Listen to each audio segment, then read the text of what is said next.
Paper பிரசன்டேஷனுக்காக கொங்காடு college போய் எங்க college மானத்தை வாங்கின கதையோட பாகம் 2. ஸ்டேஜ்ல ஏற வரைக்குமே ஏறிட்டு அது நம்ம காலன்ற மாதிரி தான் இருந்துச்சு. ஏறினதுக்கு அப்புறம் கெட்ட பதட்டம். பிரசன்டேஷனுக்கு போய் அது இது ஏதாச்சும் சொல்லி எங்க காலேஜ் மானத்தை வாங்காம தப்பிச்சிட்டோம். ரிசல்ட் என்னாச்சுன்ட்டு வீடியோட முடிவுல சொல்றேன். சோ வீடியோ ஃபுல்லா பாருங்க. 1:30 மணி அளவுல பிரசன்டேஷனும் முடிஞ்சிச்சு.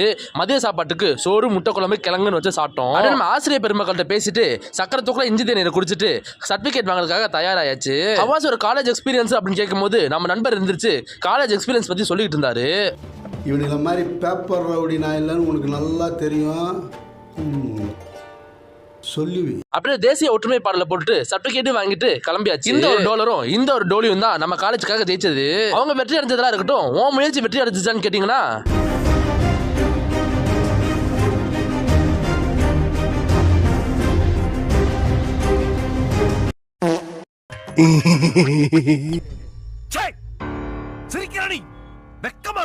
நண்பர்களே, நான் நினைச்சா ஜெயிச்சிருக்கலாம். நான் ஏன் ஜெயிக்கிறேன்னா, நான் ஜெயிக்கிற அளவுக்கு ஒரு காம்படிஷன் அங்க இல்ல, அதனாலதான் நான் ஜெயிக்கல. நைட்டு போல ஜிம் செட்டு சாத்தும் போது ஜிம்முக்குள்ள வந்து இன்னைக்கான ஒர்க் அவுட் முடிச்சிட்டேன். வாங்க நாளைக்கு போவோம். ஃபாலோ பண்ணுங்க.